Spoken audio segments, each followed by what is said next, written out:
Ümumiyyətlə, müharibə və diplomatiya tarixində belə bir amil var ki, kim cəbhə bölgəsində uğur qazanırsa, sonrakı masada da onun əli güclü olur. Bəli, mən də o fikirdəyəm ki, Putin işğalı genişləndirməyə çalışır və elə bir işğal ərazisi əldə etmək istəyir ki, artıq Ukrayna bunu qəbul etsin. Yəni qaçmağa yeri olmasın. Amma Ukrayna ordusu da müqavimətini davam etdirir. Məsələn, siz Pakrovskun adını çəkdiniz. Hələ bir təxminən 20 gün bundan qabaq idi. Yəni Putin baş qərargah rəisi Gerasimov və Rusiyalı generalların böyük bir toplantı keçirdi. Hətta orada elan edildi ki, Pakrovsk işğal olunur. Amma Pakrovsk hələ tam işğal olunmayıb. Ukrayna ordusu müqavimətini davam etdirir. Bir hissəsi Ukrayna ordusunun nəzarətindədir. Hətta ehtimal etsək ki, bir gün Pakrovsk tam işğal olunacaq, bu da müharibənin sonu demək olmayacaq. Nə zaman Ukrayna müəyyən qədər belə deyək də danışıqlara razılaşa bilər, hansısa bir planı qəbul edə bilər. Rusiya Donbasın tamamını işğal edərsə, indi tamamını işğal edə bilməyib. Trumpın biabırçı planında axı bir bənd var idi ki, o bənd yenə də hələ qüvvədə qalır ki, Rusiya Donbasın 85%-ni işğal edibsə, 15% Ukrayna ordusunun nəzarətindədir. 15% də ya Rusiyaya verilməlidir, ya da bufer zonası elan edilməlidir. Ukrayna buna gedə bilməlidir. Hətta Rusiya 15%-də işğal etsə, bəlkə Ukraynanın mövqeləri daha da zəifləyəcək və müəyyən ağır şərtləri bəlkə də qəbul etmək məcburiyyətində qalacaq. Amma indi bu mümkündür. Putinin sizin xatırlatdığınız sözlər ona dəlalət edir ki, Putin axı heç Donbasına da kifayətlənmək istəmir. Məsəl üçün, Trumpın planında bir bənd də var. Xerson və Zaporojye. Xerson və Zaporojye Donbasdan fərqli olaraq Rusiya Xerson və Zaporojyenin böyük hissəsini işğal edəməyib. Deyəlim ki, hər ikisində 60% Rusiya ordusunun işğalındadır. Amma 40-45% hər iki bölgədə Ukrayna ordusunun nəzarətindədir. Rusiyada isə saxta referendumla bu iki bölgəni də Rusiyaya birləşdiriblər. Putin bu bölgələrdən asanlıqla imtina edə bilərmi? Limanların adını çəkir.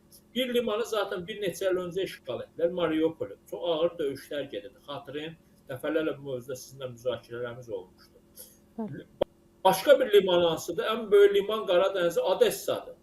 Odessada da bundan gözü var. Çünki Putin hər zaman nə deyir? Odessa heç zaman Ukrayna şəhəri olmayıb. Onu Rus imperiyası yaradıb və o Rusiyaya məxsus olmalıdır. Bu o deməkdir ki, yəni mümkün deyil. Sabah sən Putinlə müqavilə imzala, 2 il sonra müqavilənin üstündən xətt çəkəcək. Ona görə həmin o sənəddə təhlükəsiz zamanı işlər Avropalılar da başa düşür, Ukraynalılar da.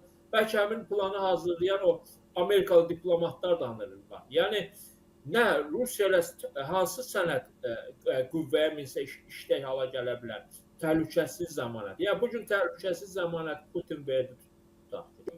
Ukraynanın qalan hissəsinə hücum etməyəcək. Kim buna inanacaq ki, Gürcüstana 2008-də hücum etdi, ərazilərini işğal etdi. 2014-də Krımı ilhaq etdi. 2022 Ukraynanın digər ərazilərinə hücum başladı.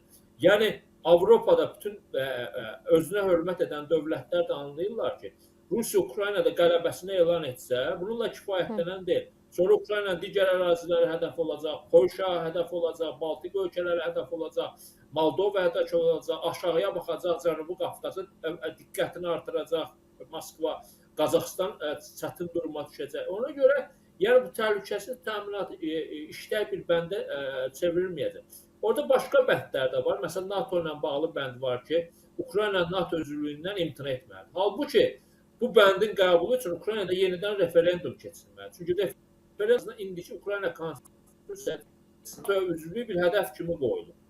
Bundan imtina edə bilməz. Baxmayaraq ki, yaxın illərdə, hətta uzaq illərdə də deyə bilərik, Ukrayna NATO üzvü olmaqsa çətin başı Avropa İttifaqının üzvlüyünə qəbul edilə bilər. Amma bundan necə imtina etsin Ukrayna? Yaxşı tutaq ki, imtina edir. Amma onda qərb ölkələri Ukraynaya təhlükəsiz təminatı verməlidir. Hətta onu versə belə işləyəcəkmi o təhlükəsiz təminat? 94-cü ildə ATƏT-in Budapeşt sammitində Ukrayna öz götürürdü ki, SSR-dən qalma nüvə başlıqlı silahlar Rusiyaya təhvil verir. Onun əsasında Rusiya Ukraynanın ərazi bütövlüyünü tanıyır. Təminatçı dövlətlər kimi idi. Amerika Birləşmiş Ştatları, Böyük Britaniya, Fransa. Sonra bu Krım ilhaq olundu. Nə etdilər ki Amerika? Nə etdi ki Böyük Britaniya? Ukraynanı qorudular mı? Qorumadılar. Yəni indiki halda da yenə də nəsə NATO əvəzinə başqa bir təhlükəsiz təminat o bənd də işləməyəcək.